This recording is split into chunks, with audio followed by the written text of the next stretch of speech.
Bienvenidos una vez más a Distorsión Mundial, el rincón del universo sonoro donde la historia del fútbol se quita el uniforme de etiqueta y se pone la chaqueta de cuero. Yo soy Felipe Plata, su host, compañero de viaje en esta ruta de goles, política, poder y alta fidelidad. Si en nuestro episodio anterior fuimos testigos de cómo Benito Mussolini secuestró el fútbol en 1934 bajo amenaza de muerte, hoy aterrizamos en el año de la última danza, el año donde el balón rodó al borde del abismo. Viajamos a 1938. Bienvenidos a Francia, el último escenario antes de que el mundo se prendiera en fuego.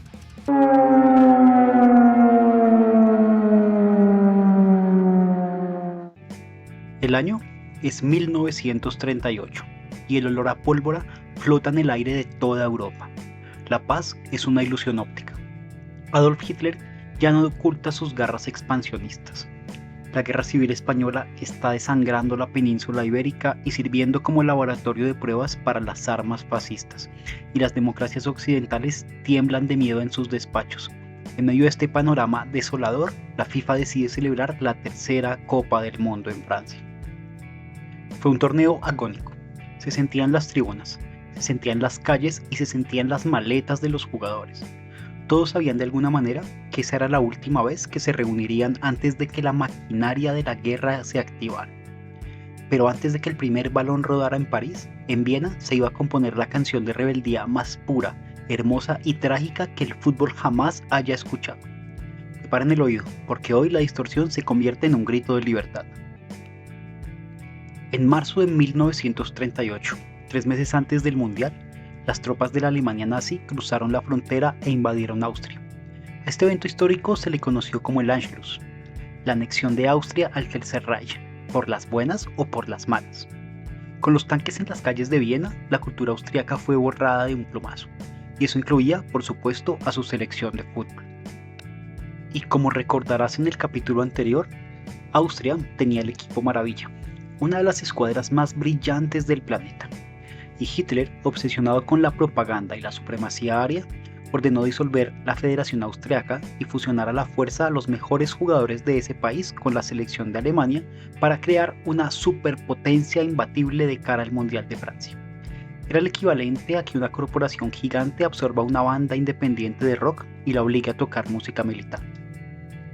Y para celebrar la unión, los nazis organizaron un partido de fútbol de despedida en Viena, el 3 de abril de 1938.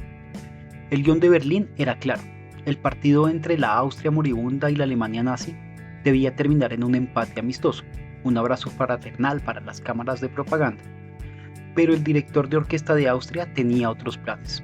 Su nombre era Matthias Sindelar, el hombre de papel. Sindelar era un genio, flaco, pálido, frágil en apariencia, pero con una mente tan rápida que los defensas solo veían su sombra. Además, era un rebelde. Odiaba profundamente el nazismo. Había visto cómo sus amigos judíos eran perseguidos y cómo el club de sus amores, el Austria de Viena, era intervenido por los oficiales de la Gestapo. Durante el primer tiempo del partido del Anschluss, Sindelar cumplió el guión a regañadientes. Erró goles de manera deliberada, fingiendo torpeza ante los oficiales de la SS que miraban desde el palco oficial. Pero en la segunda mitad, el alma del rockstar callejero le ganó a la prudencia. Sindelar decidió romper el libreto. Empezó a gambetear a los alemanes como si fueran conos de entrenamiento. Y al minuto 70 anotó el 1-0. Pero no solo hizo el gol. En lugar de volver a su campo con la cabeza baja, Sindelar corrió directamente hacia el palco donde estaban los altos mandos nazis. Se planteó frente a ellos y comenzó a bailar y a reírse en sus caras en un acto de burla suprema. Austria ganó 2-0. Y la Gestapo anotó su nombre con tinta roja esa misma tarde. Días después, cuando se armó la lista oficial para el Mundial de Francia, los oficiales del Reich fueron a buscar a Sindelar para obligarlo a ponerse la camiseta de Alemania nazi. Sindelar, con una valentía que rozaba el suicidio, les dijo no. Argumentó que estaba viejo, que sus rodillas no daban más, que ya no podía jugar más fútbol. Prefirió renunciar al escenario más grande del mundo antes que hacerle el saludo fascista a la esvástica. Alemania viajó al Mundial sin él y sin su magia, y el equipo de Hitler fracasó rotundamente en la primera ronda ante Suiza, obviamente desatando la furia de Hitler. Pero, ¿qué pasó con Sindelar? Pues 9 meses después, el 23 de enero de 1939, fue encontrado muerto en su apartamento de Viena junto a su novia. La versión oficial dijo que fue una intoxicación por monóxido de carbono debido a una estufa dañada. La verdad nunca se sabrá. El archivo de la Gestapo sobre él desapareció, pero más de 15.000 personas desafiaron la prohibición nazi y salieron a las calles de Viena para enterrar a su último héroe independiente. El punk rock de la cancha había pagado el precio más alto. Con el fantasma de Sindelar flotando en el aire de Europa, el Mundial de 1938 arrancó en Francia. El ambiente en las tribunas era eléctrico, pero de una electricidad tóxica. Alemania fue abucheada e insultada en cada estadio que pisó, pero los alemanes no eran los únicos villanos del torneo ante los ojos del público francés. Estaba la Italia de Benito Mussolini, que llegaba a defender el título conseguido 4 años atrás. Mussolini, furioso por las críticas de la prensa internacional hacia su dictadura, decidió utilizar el Mundial para provocar. En los cuartos de final, Italia tenía que enfrentarse precisamente al país anfitrión, Francia, en el estadio de Colombes en París. Por sorteo, ambos equipos usaban camiseta azul, así que uno debía cambiar. Lo normal, lo caballeroso, era que Italia usara su camiseta blanca de reserva.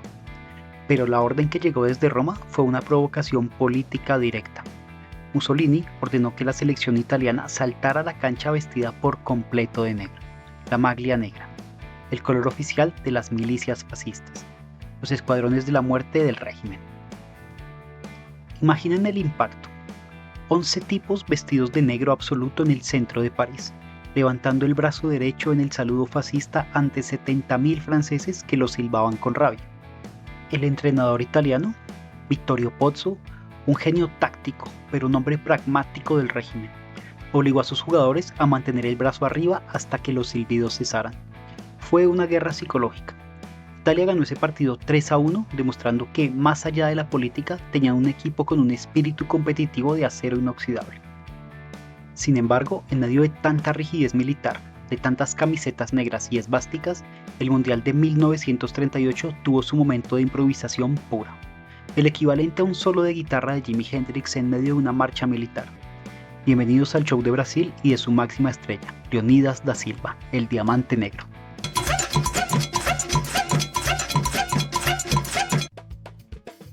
Leonidas era un revolucionario. En una época donde el fútbol europeo era físico, aburrido y estructurado como una fábrica, él trajo la elasticidad, la alegría y la magia de la calle. Fue el hombre que popularizó la chilena o la bicicleta en los mundiales. Los periodistas franceses no podían creer lo que veían. Escribían en sus crónicas que Leonidas parecía flotar en el aire, que sus piernas eran de goma. En los cuartos de final, contra Polonia, bajo una tormenta torrencial que convirtió la cancha en una piscina de lodo, Leonidas se quitó los zapatos de fútbol porque el barro los hacía demasiado pesados e intentó jugar descalzo como jugaban las playas de Río de Janeiro.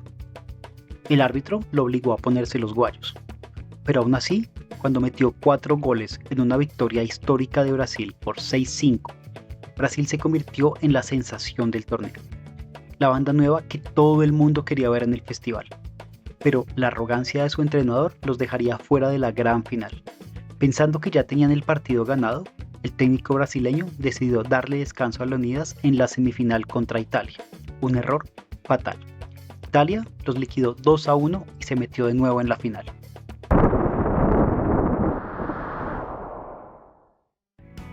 ...19 de junio de 1938... Estadio de Colombes, París... La gran final de la Copa del Mundo... Italia contra Hungría. La historia se repite como una pesadilla circular. En el vestuario italiano, los jugadores vuelven a abrir un sobre que llega desde Roma. Benito Mussolini no ha cambiado su repertorio de marketing. El telegrama vuelve a tener las mismas 3 palabras de 1934: vincere o morire. Para los hombres como Luis Monti o el goleador Giuseppe Meazza, la presión era inhumana. Llevaban 4 años siendo los embajadores de un régimen violento, sabiendo que el único resultado aceptable para salvar sus vidas y las de sus familias era la victoria. Hungría, por su parte, tenía un equipo brillante, técnico y elegante, pero que no cargaba con el peso de un fusil en la nuca. El partido fue un monólogo de la efectividad italiana. El equipo de Vittorio Pozzo jugaba con una furia y una disciplina táctica perfecta. Lucy y Piola desarmaron la defensa húngara en el primer tiempo. Hungría intentó reaccionar, pero la muralla italiana fue implacable. El partido terminó 4-2 a favor de la Azzurra. Italia se coronaba bicampeona del mundo, consolidando la era más exitosa de su historia futbolística. Al terminar el partido, el portero de la selección de Hungría dejó una frase para la posteridad que resume perfectamente la distorsión de esa tarde en París. Miró a los periodistas y les dijo: "Nunca en mi vida me había sentido tan feliz por haber perdido un partido. Con los 4 goles que me hicieron, esta tarde le salvé la vida a 11 seres humanos". Y no era una exageración, era la cruda realidad de un fútbol secuestrado. Los italianos levantaron la Copa de Oro, regresaron a Roma y fueron recibidos por Mussolini en el Palacio Venezia como héroes militares. Habían cumplido la misión, pero la fiesta duraría muy poco. Solo 15 meses después del pitazo final en París, el 1 de septiembre de 1939, los tanques de Hitler invadieron Polonia. La Segunda Guerra Mundial había comenzado.